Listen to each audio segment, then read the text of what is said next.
Ladies and gentlemen, as we continue this momentous occasion, it's now my great pleasure to introduce our keynote speaker, someone whose life and work reflect the very spirit of the Carter School's mission. Dr. Carol Daniel Kasbari is a distinguished alumna of our school and a global leader in peacebuilding and conflict resolution. With over 25 years of experience, she has worked on the front lines of some of the world's most protracted and complex conflicts, designing and leading initiatives in regions such as Israel, Palestine, Syria, Sudan, and Mali. She is currently the Senior Associate Director of the Conflict Resolution Program at the Carter Center in Atlanta, where she continues to champion conflict transformation, community development, and nonviolent resistance on a global scale.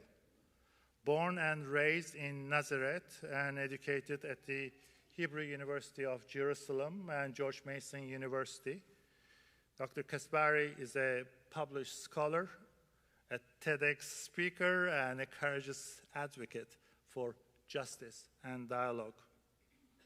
Her research on power dynamics and resistance has shaped policy and practice alike. And through it all, she remains a passionate voice for sustainable peace and the dignity of all people. Please join me in welcoming back one of our own, Dr. Carol Daniel Kasbari.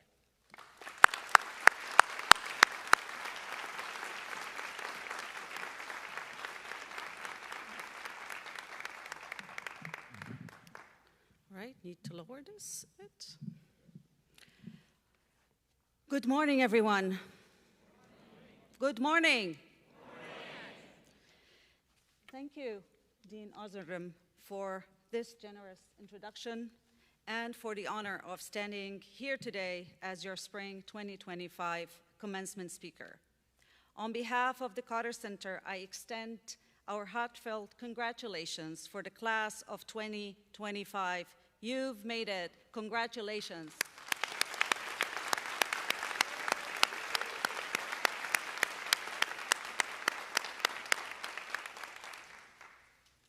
And I'm not just congratulating you for finishing your thesis or surviving Zoom classes or mastering APA citations. I'm actually celebrating the fact that you've chosen to walk a very courageous path, the path of peace building. And to all of you, the parents and the families in the audience, we see you, all of you. You've spent years cheering, sacrificing, worrying, and maybe occasionally bribing with food or laundry money. Today, you can breathe and celebrate. You did it too.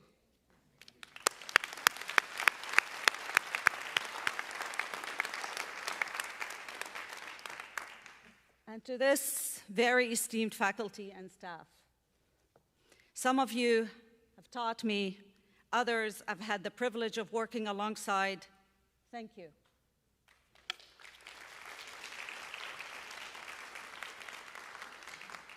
In a world that often feels fractured, it is no small task to keep inspiring mind and nurturing hope. But you continue to show up. You're not only educating future peace builders, you're also shaping critical thinkers, bridge builders, and ethical disruptors.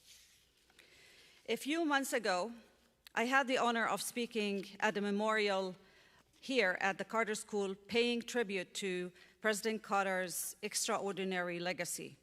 It was one of the most meaningful moments of my professional life to stand in this space with this community, reflecting on a man whose vision helped shape history and whose values helped shape my own. This school has also shaped me in similar ways.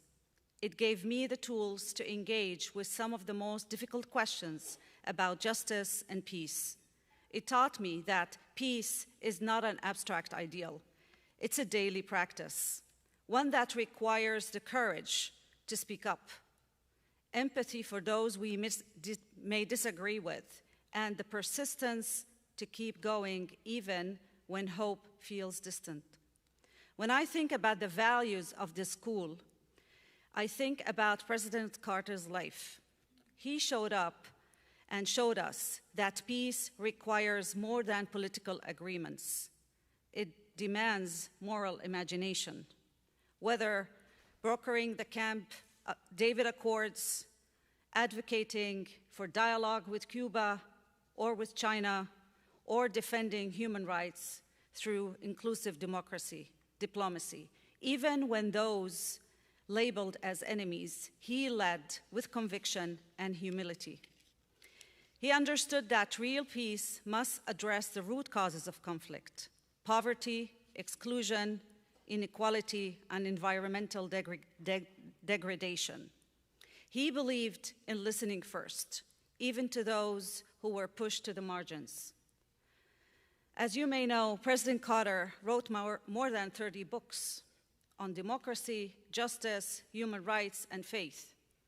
In his book, Palestine, Peace, Not Apartheid, he once again demonstrated his courage in confronting uncomfortable truth. He addressed one of the world's most sensitive and unresolved conflicts with honesty and compassion. In doing so, he offered both a warning and a path forward, anticipating many of the challenges we face today. In his book, Our Endangered Values, America's Moral Crisis, he warned of something else: the growing threats of political extremism, environmental collapse, and the erosion of democratic norms. He saw the signs long before they became headlines. He reminded us that without moral clarity and collective action, we risk not only our planet, but our shared humanity. Once again, he invited us to choose courage over complacency and conscience over convenience. We also must remember former First Lady Rosalind Carter, a fierce advocate for mental health, caregiving, and the dignity of those too often left behind. Her quiet strength and relentless compassion were integral to the Carter's legacy. She was not just a partner to President Carter. She was also a leader in her own right, redefining how we care for one another, and especially in times of conflict and recovery. At the Carter Center, we carry that legacy forward every day, whether it's promoting mental health in Liberia, strengthening democratic institutions in fragile states, or working to eliminate neglected diseases. We are guided by the same values that defined his life: courage, compassion, and unyielding belief in the power of dialogue. How extraordinary that this school you all belong to, now is carrying his name. A place that also taught me to think critically, act ethically, and lead with compassion. And now, years later, I find myself at the institution he founded, the Carter Center, walking every day past his photos, surrounded by his words, his writings, and the steady echo of his conviction that peace is always possible. His life and this school's mission are part of a larger story, one that began nearly a century ago, in the aftermath of unimaginable violence, when the world realized it had to find another way. So let's all take a moment to zoom out. If we rewind 100 years, just 100 years, we would be in a world emerging from a wreckage of World War I. A war many believed would be the war to end all wars. But the hope was short-lived. Just 2 decades after came another catastrophe, World War II, followed by the Holocaust and the detonation of atomic bombs, and humanity stood on the edge again. And yet, out of that devastation, something remarkable emerged. A generation of leaders, visionaries, and peacemakers began to build something new. They laid the foundation for global cooperation, the United Nations, NATO, the Marshall Plan, the World Trade Organization, international human rights law, and this very field of conflict resolution.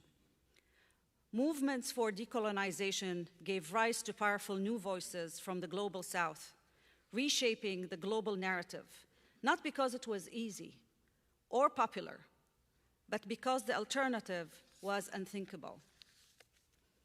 They were told, that's not how things work. They responded, then we'll change how things work. That's what change makers do, and that's what you must do. The global efforts for peace began a century ago, and they're all part of a larger movement. But the work is never abstract. It's always personal. And for me, it started at home, in Palestine and in Israel. I began my peace-building journey in 1994, during the early days of Oslo Accords. I was full of hope, believing that my homeland could find a path toward justice and coexistence. I worked in Jerusalem alongside grassroots movements, collaborated with journalists covering conflicts, with education specialists revising school curriculum to promote narratives of peace and mutual understanding, and later, during the Second Intifada, I became involved in second-track political negotiations, still holding on the belief that peace was possible and that we could help shape a different future. Fast forward today, I find myself struggling to even recognize that dream. The situation in Gaza and the West Bank, described by Amnesty International and numerous human rights organizations as a live genocide, is devastating. I left my homeland in 2012, leaving behind my parents, siblings, extended family, friends, and colleagues I've worked with for many years. And not a day goes by that I don't carry that heartbreak. Over time, it's sometimes been easier, emotionally and professionally, to focus on other conflicts that I'm also involved in: Sudan, Cyprus, Iraq, Syria. I've worked in all of them. I've sat with community leaders in war-torn villages, walked through the neighborhoods still scarred by shelling, and spent time with families doing everything they could to preserve dignity and hope. But what has shaped me the most hasn't come from briefing rooms or policy memos. It's come from being present with people on the ground.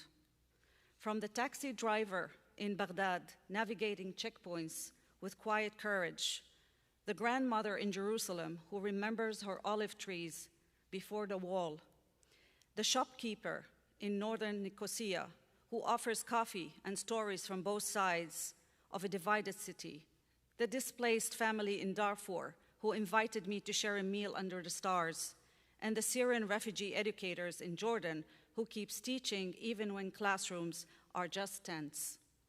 And let's not forget the youth of Khartoum who are still until now refuse to give up on their future.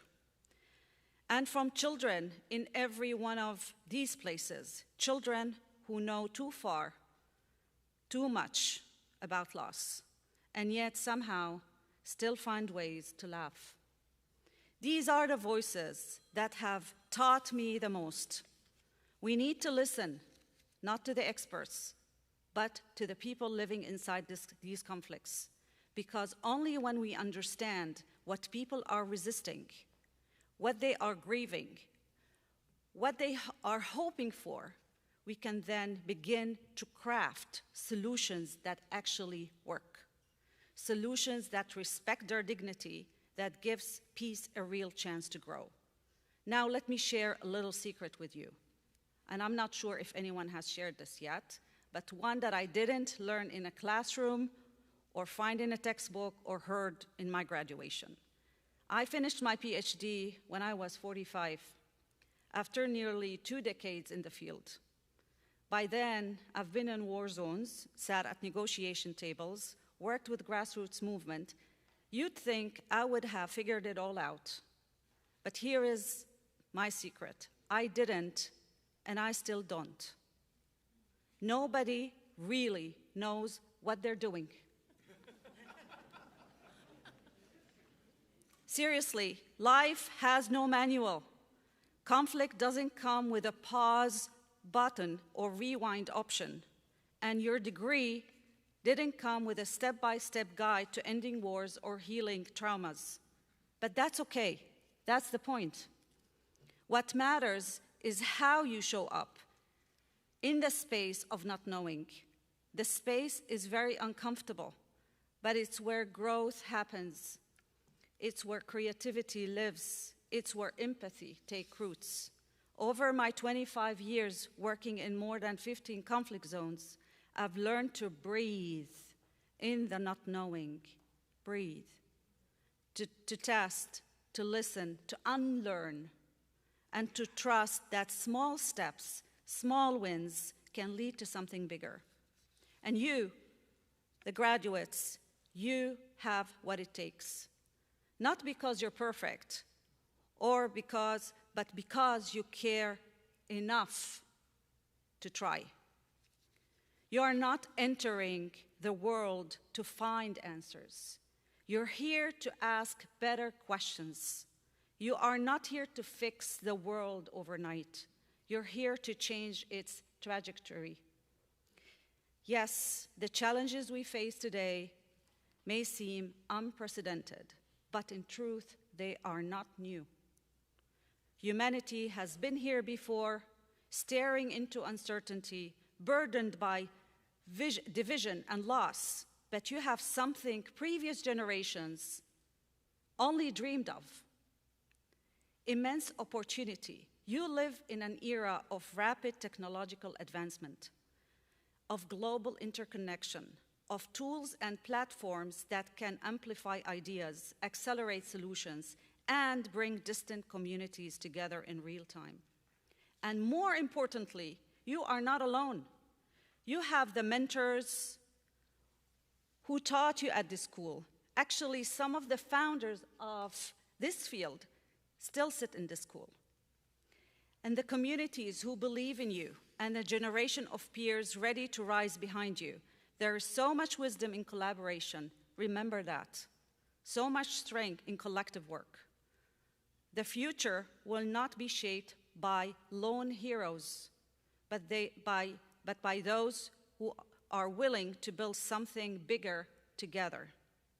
You don't have, again, to know everything, but you do have to act with courage, with humility, and some imagination. Your generation, this generation, can do things differently. You can lead not with fear, but with vision. You can make diplomacy maybe cool again. You can challenge false narratives that say war is inevitable. You can build bridges that don't collapse under pressure.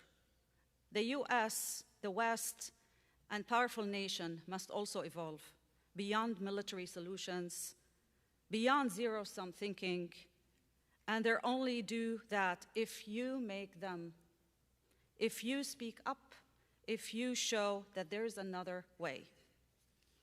So here's what I leave you with. Your degree is not a destination. It's a tool, a blunt instrument, and it's in your hands now. Use it to build something. Use it to challenge something. Use it to imagine something better. Because the truth, and from my experience, peace does not begin at the negotiation table. It begins in how we see each other. It begins in choosing empathy over apathy. And it begins right now with you. Congratulations, Class 2025. Be bold, be kind, and go do something extraordinary. Thank you.